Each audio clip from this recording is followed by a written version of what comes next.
Bom dia, meus irmãos, que a graça do nosso Deus nos alcance.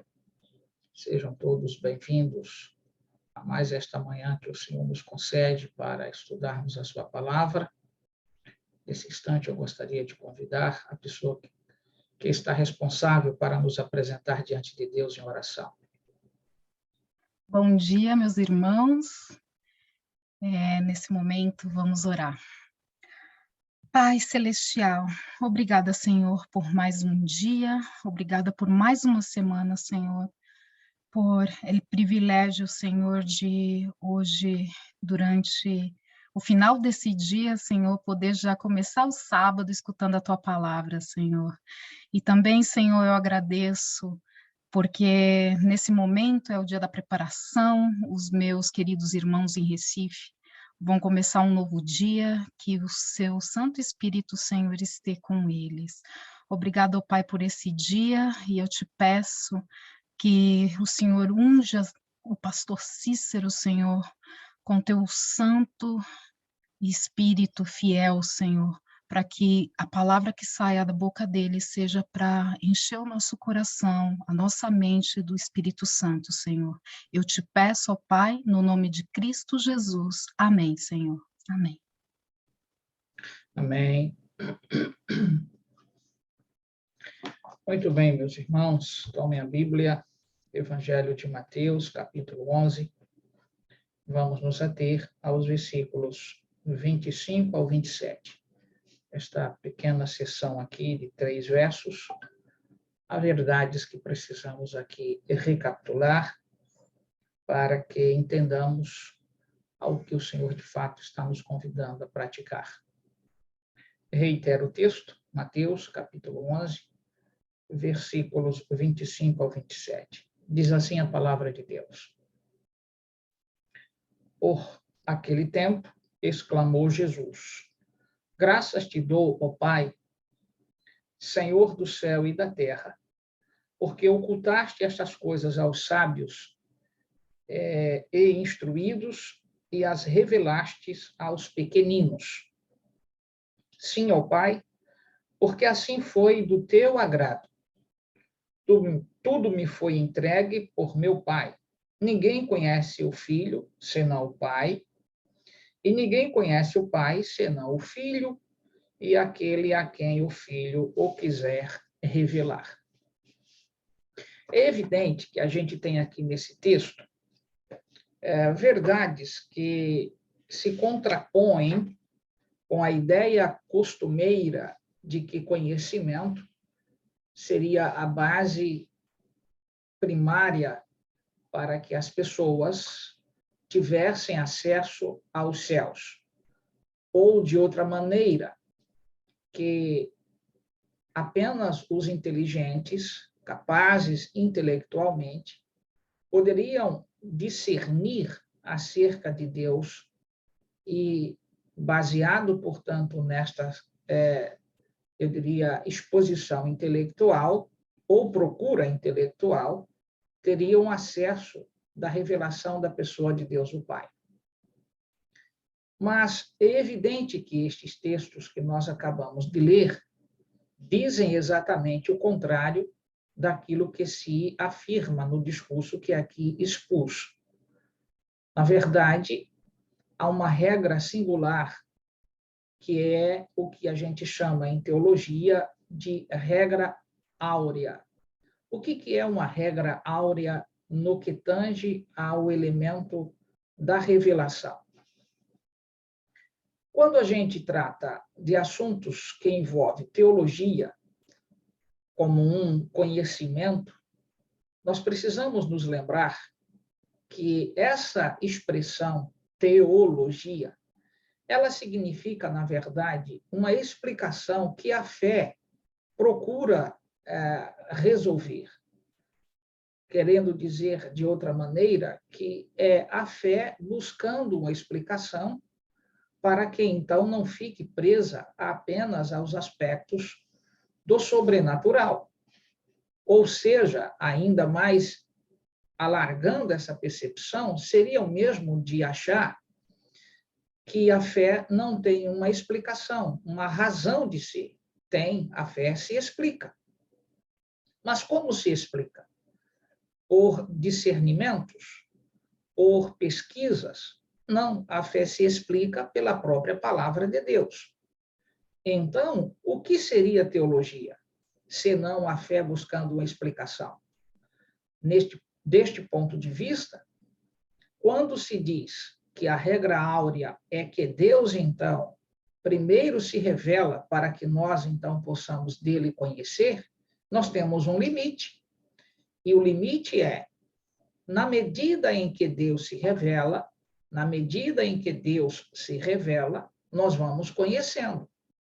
Pois que o conteúdo não é algo que demanda do homem o fazer, o alcançar mediante esforços, mediante, portanto, pesquisas. Mediante o que o Senhor tem em sua palavra, naquilo que então nos foi revelado, a este conteúdo podemos ter acesso. Esta é a razão porque a regra áurea aqui exposta, de Deuteronômio, capítulo 29, versículo 29, que as coisas reveladas pertencem a nós e aos nossos filhos, mas as encoberta ao Senhor nosso Deus. E aí, então, fazemos a pergunta: quais coisas foram reveladas?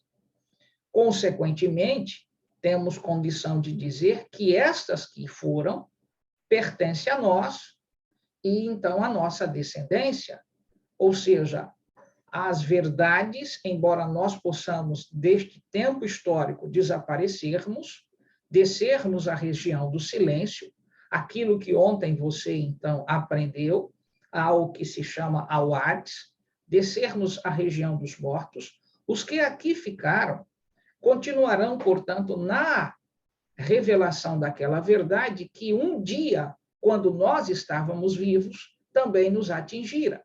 Logo, a verdade é o que o Senhor revela de si mesmo, e não uma conclusão que eu posso chegar mediante esforço particular.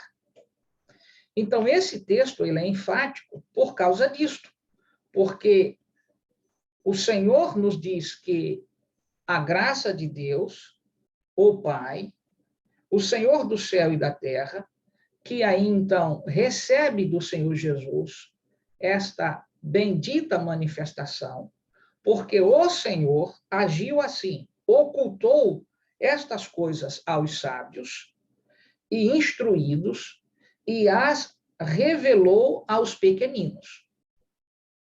Lembrem-se que Jesus está aqui fazendo o seu discurso preparatório para aquele grupo que havia de sair para levar a verdade dele a, então, circunvizinhança, cidades ali, aonde, então, se encontrava o quartel-general, como eu tenho chamado, em Cafarnaum, onde Jesus, então, providenciou residência. Logo, Jesus está dizendo aqui que expressões que comungam da verdade atrelada àqueles que estavam ouvindo. Pequeninos, aqui, é um termo que está sendo utilizado para referir-se àquele grupo. Gente humilde, sem nenhuma expressão entre a elite intelectual de época, gente que não vinha, portanto, dos grandes centros comerciais. Dentre o grupo, apenas Mateus era o mais destacado do ponto de vista intelectual. No segundo lugar estava Judas Iscariotes, mas todos os demais no mesmo nível intelectual. Gente humilde, simples. Então, quando Jesus usa esta expressão, que os sábios e os instruídos ficaram de fora desse privilégio, o Senhor não está condenando a inteligência e o Senhor não está condenando as pessoas que se põem e que, de fato, são intelectuais. Não é a intelectualidade que ele está condenando, não é, portanto, a inteligência que ele está condenando, mesmo porque temos um episódio singular no Antigo Testamento, na pessoa de Salomão, que, embora, portanto, estivesse entre o homem mais sábio do mundo, a inteligência lhe foi ali, então, posta, nós temos de nos, eu diria, lembrar que isto foi dado pelo próprio Deus. Logo, não é a isto que o Senhor está condenando. Na verdade, é este paralelo que ele está fazendo, de que Deus revelou estas verdades profundas para os pequeninos, nós temos, então, de lembrar-nos destes, o grupo dos 12. Ao mesmo tempo, também fazer ou formular uma outra pergunta, qual que seja. O que foi ocultado? E, consequentemente, o que foi revelado? Percebe? Volte ao verso 25, leia de novo. Por aquele tempo, exclamou Jesus, graças te dou, ó Pai, Senhor do céu e da terra, porque ocultaste estas coisas aos sábios e instruídos e as revelastes aos pequeninos. Então, o pronome aqui, estas, que é um pronome, portanto, o que a gente chama anafórico, ele está, portanto, recapitulando algo que foi dito muito próximo desta outra frase que acabamos de ler. E o que havia sido dito? Você se lembra que Jesus, então, fez aqui uma série de exposição, falando de Corazim, falando, portanto, de Betsaida, falando de Cafarnaum, que as coisas que ali foram reveladas nestas cidades, se tivessem sido também praticadas e reveladas em Tiro e em Sidom ou em Sodoma, muitos dos seus cidadãos teriam, portanto, a oportunidade de terem recepcionado a verdade. Então, se você faz esta, eu diria, vinculação com o pronome estas aqui, com este episódio anterior, fica claro que o que foi ocultado e, consequentemente, o que foi revelado, vamos na ordem direta, o que foi revelado? De que todas as coisas que Cristo podia fazer para aquelas cidades foram feitas. Quais eram? Corazim, Betsaida, Cafarnaum.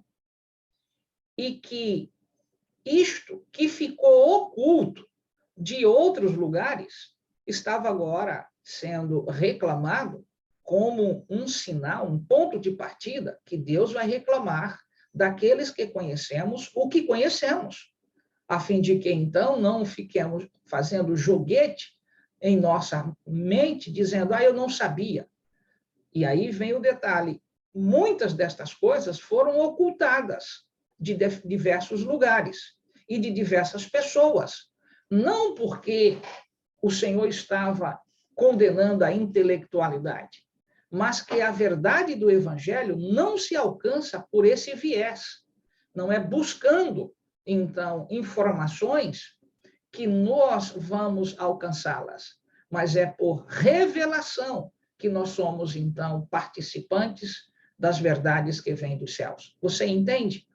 Dizendo de maneira mais, eu diria, sintética, o Senhor revela, nós nos tornamos conhecedores daquilo que nos foi revelado. O Senhor oculta, nós não temos condições de, por pesquisa, descobrir. Então, não tem a ver com uma situação de condenação a pessoas inteligentes, sábias, intelectuais. Tem a ver o que eles estão fazendo da sabedoria, da intelectualidade, ou como eles estão usando estas questões. Por isso que a expressão pequeninos é um termo para referir-se que, do ponto de vista do olhar dos intelectuais da época de Jesus, este grupo aqui era desprezível, um grupo que não tinha, de fato, intelectualmente o que oferecer. No entanto, foi a este grupo que Jesus selecionou que as verdades profundas de Deus lhes foram reveladas. Necessariamente, não foram eles, então, que as alcançaram por esforço intelectual, mas pela bondade e pela graça do Senhor. O que isso, então, nos ajuda, por fim? E que, meu querido amigo e irmão, nunca se ponha como alguém desprezível, porque você não fez esta ou aquela faculdade, porque você nunca chegou, portanto, talvez, a fazer uma leitura mais profunda de um texto e fazer uma interpretação. Você tem de entender que o que nos garante salvação não é conhecermos tanto, é praticarmos tanto. Entende a diferença? Não é saber muito, é do pouco que você sabe quanto à salvação, viver debaixo deste pouco.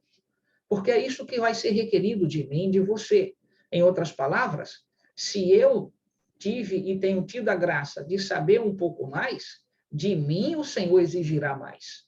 De mim o Senhor buscará mais, então, respeito por aquilo que me foi apresentado. Então, nosso quinhão, ele é dado na medida em que Deus deseja que nós conheçamos. E há certas verdades que nós precisamos nos lembrar que são um privilégio de pessoas. Observem, venha comigo para esta outra reflexão, baseado no que aqui está. Quem são esses pequeninos? Vamos imaginar aqui, tomamos como ponto de partida Pedro, um pescador iletrado, não era uma pessoa com conhecimento intelectual adequado, estou dizendo da formação acadêmica, não foi educado na escola dos rabis, como muitos dos filhos dos próprios rabis eram, não tinha, de alguma forma, uma participação destacada na sociedade, era apenas um fornecedor de peixes.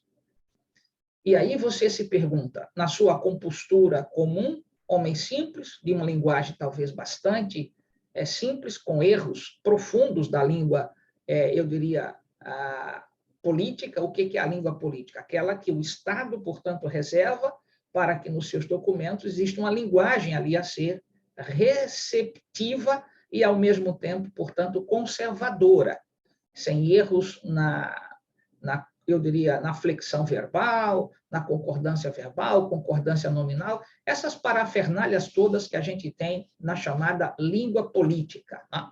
Que é aquela língua que um determinado Estado mantém. Pois bem, mas você sabe que a nossa comunicação não é tanto aquilo que a gente diz, mas é aquilo que se entende. Você pode assassinar completamente as regras gramaticais de concordância verbal e, assim mesmo, nós nos entendemos. Você entende o que está sendo dito? A estes pequeninos fora revelado, portanto, situação singular. E aos intelectuais, isto não foi revelado. Dizendo de outra maneira, você não depende de uma formação acadêmica para Deus se revelar diante de você, para que a verdade chegue ao seu coração. Você não precisa, portanto, passar 2, 3 anos em uma banca de um seminário para aprender sobre as profundezas, então, da teologia, fazer regras, portanto, ali de exegese, de hermenêutica, usar todas as ferramentas, então, para a interpretação de um texto, que você pode ser feliz com isto, porque a felicidade é um dom de Deus. E ele, portanto, dá isto, makairios, não lembra disto? Para aqueles que exatamente a ele se submetem. Bem-aventurados, quem? Lembra das bem-aventuranças? Não tem ali bem-aventurados os intelectuais, os sábios, os inteligentes. Bem-aventurados aqueles, portanto, que choram, que serão consolados. Veja que tudo está atrelado à situação de pessoas que realmente têm sensibilidade e humildade. Bem-aventurados humildes, porque verão a Deus. Então, qual é a felicidade de fato do ser humano? É permitir-se que Deus revele sua verdade. Talvez para um intelectual que busca tornar as coisas complexas, e quanto mais complexas ele se satisfaz com isso, não é assim que o Senhor age. O Senhor age de maneira muito simples. Revela seu amor, sua bondade, seu caráter para as pessoas que nunca foram à banca de uma faculdade, nunca estiveram aos pés dos rabis, dos intelectuais. Há pessoas que pagariam muito para ser alunos de alguns personagens neste Brasil afora, nesse mundo afora. A gente de renome dentro de faculdades, eu diria, universidades de destaque, e às vezes para se tornar aluno desses indivíduos, você tem que pagar muito.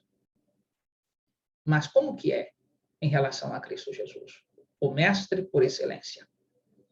Nós não precisamos pagar, nós precisamos apenas abrir o nosso coração e aceitá-lo, e ele revelará as verdades profundas do amor de Deus.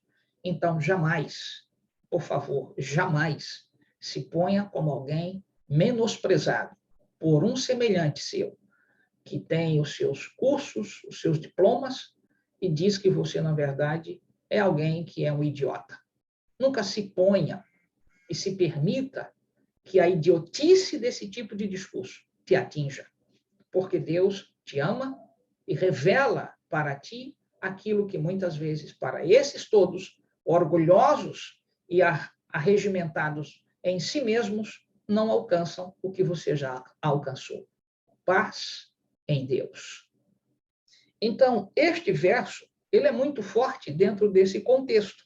O Senhor é o Senhor do céu e da terra. E se o Senhor é o que é, céu e terra pertence a ele, vem aqui um princípio muito forte. Portanto, o que é que nós temos? Parou para refletir? Se ele é, portanto, o dono do céu e da terra, tudo que estiver no céu a ele pertence, tudo que está na terra a ele pertence. Aí eu te pergunto, tem alguma outra coisa para além do céu e da terra? Não. O que está sendo dito para você e para mim é, nós somos o quê, então? Pertenças do Senhor. Não é você que possui. Você não tem, portanto, algo que você diz, isso é meu. Não é, pertence ao Senhor. Ele nos forneceu a dádiva de estarmos, portanto, num território que a ele pertence, que foi usurpado, que foi, então, sequestrado dele, que é o caso da terra, pelo seu arqui-inimigo. Mas o fato de estarmos numa terra que foi sequestrada, Deus continua sendo o proprietário, porque não é Lúcifer o proprietário. E se não é ele o proprietário, porque ele sequestrou, é claro que nós estamos num ambiente onde o inimigo existe e vai nos fazer sofrer neste ambiente. Mas o Senhor, que é verdadeiramente o dono, o proprietário, te diz nesta manhã, meu filho, minha filha, isso tudo que tem aí na terra é meu. Se, na verdade, eu tirar minha mão, não chove mais. O sol não realizará a sua obra. Não haverá comida. Não é o teu esforço, não é o teu suor. Sou eu. Eu que sou o dono da terra. Eu que sou o dono do céu. É isso que o verso está dizendo. Senhor do céu e da terra. Então, qual é o princípio que está aqui? Quando chega o alimento à tua mesa, você tem de dizer, louvado seja o teu nome, Senhor, que me deste a condição de desfrutar daquilo que te pertence. Você tem condições de fazer um pé de laranja frutificar? Há muita técnica, e eu conheço muita, porque tenho formação nessa área, conheço muitas técnicas, do ponto de vista, portanto, da teoria, de como levar uma árvore frutífera a ter melhor produção. Mas para o fruto aparecer, amigo, não é a minha nem a sua inteligência, é o poder de Deus. A ele pertence todas as coisas. Então, por favor, erga a sua cabeça neste dia de preparação para o sábado e não se permita se ver como alguém indigente, maltratado, desqualificado.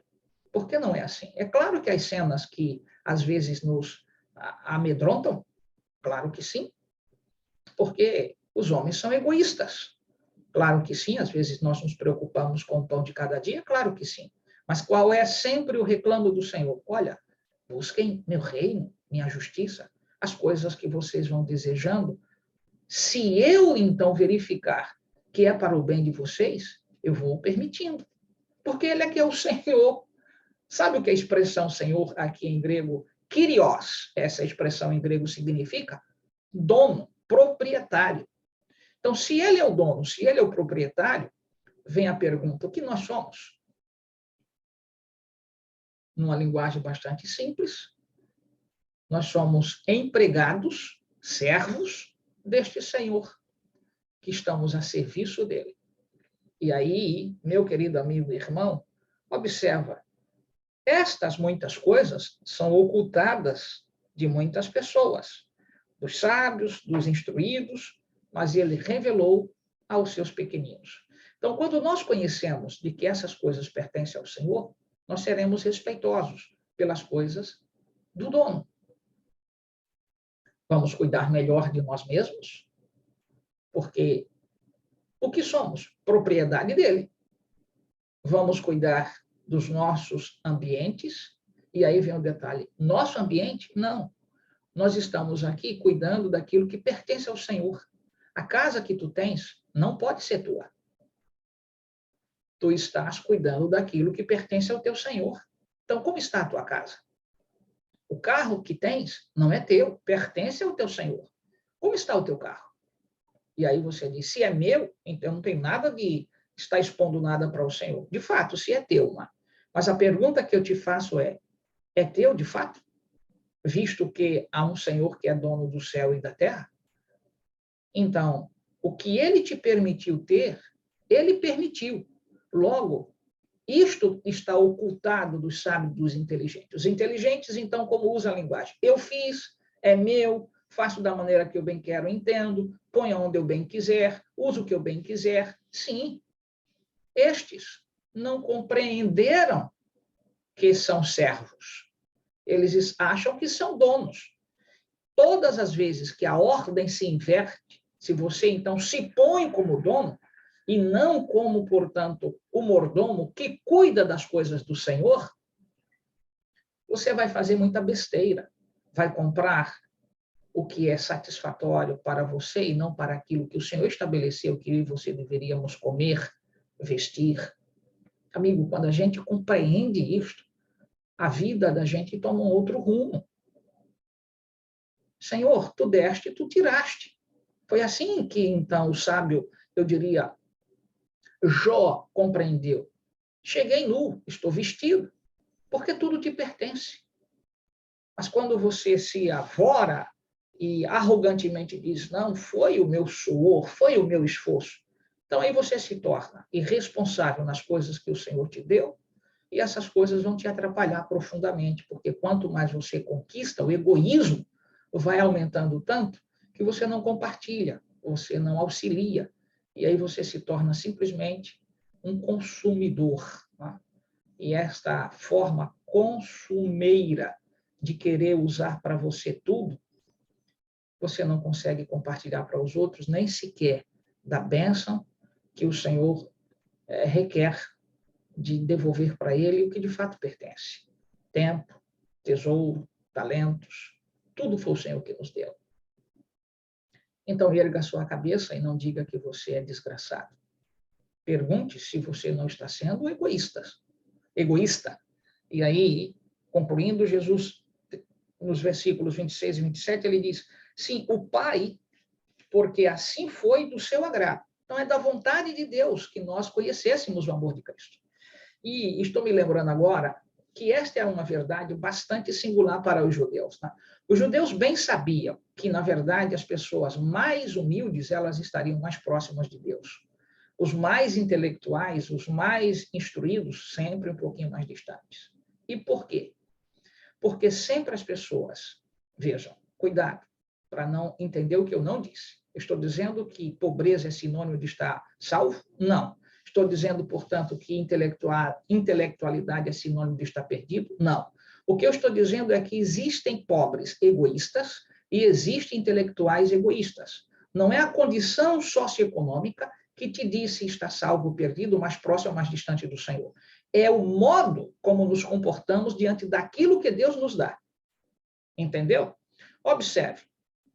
Vou lhe contar uma parábola aqui que eu conheço entre muitas leituras do viver judaico. Um certo judeu, chamado, portanto, Barucat, ele, um rabi, um judeu chamado Barucat, ele havia, portanto, num mercado público, visto Elias.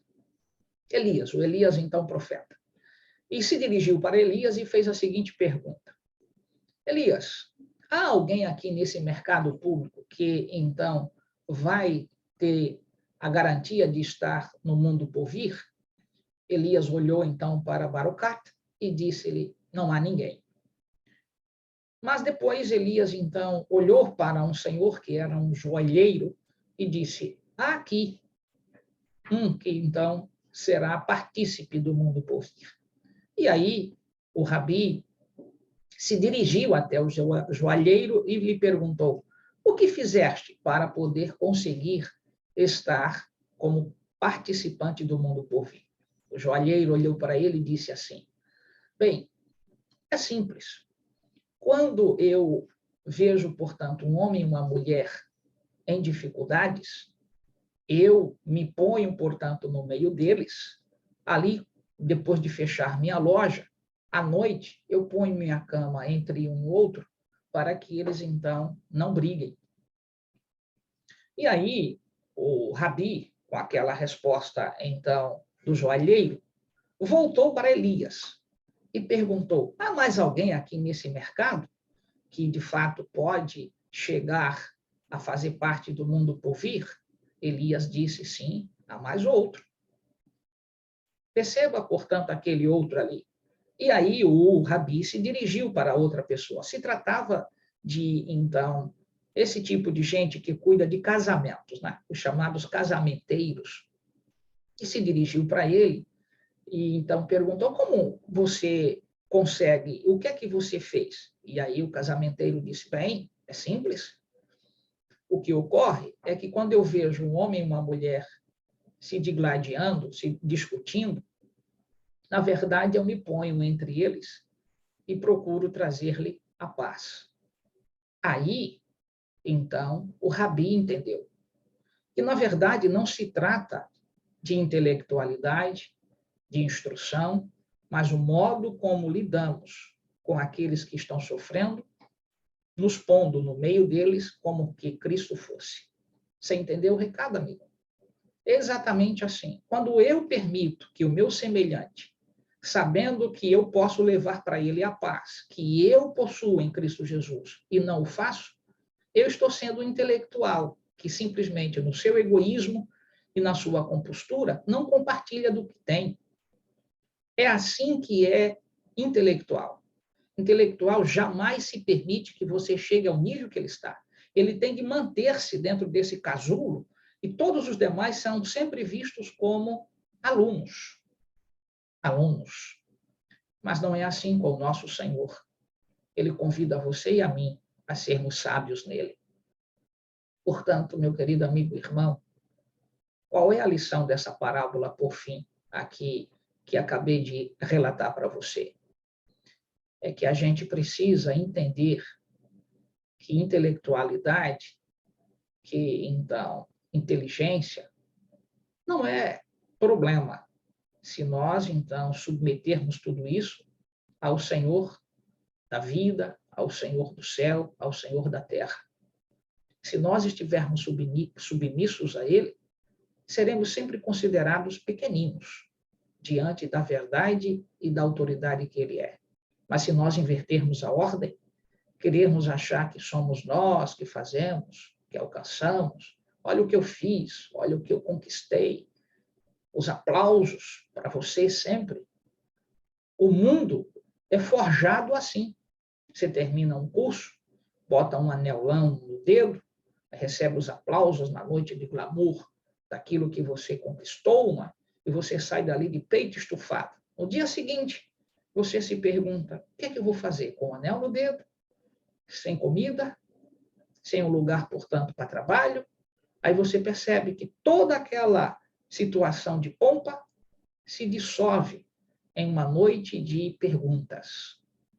Bem, estou com o diploma na mão, mas a comida não chega por causa do diploma.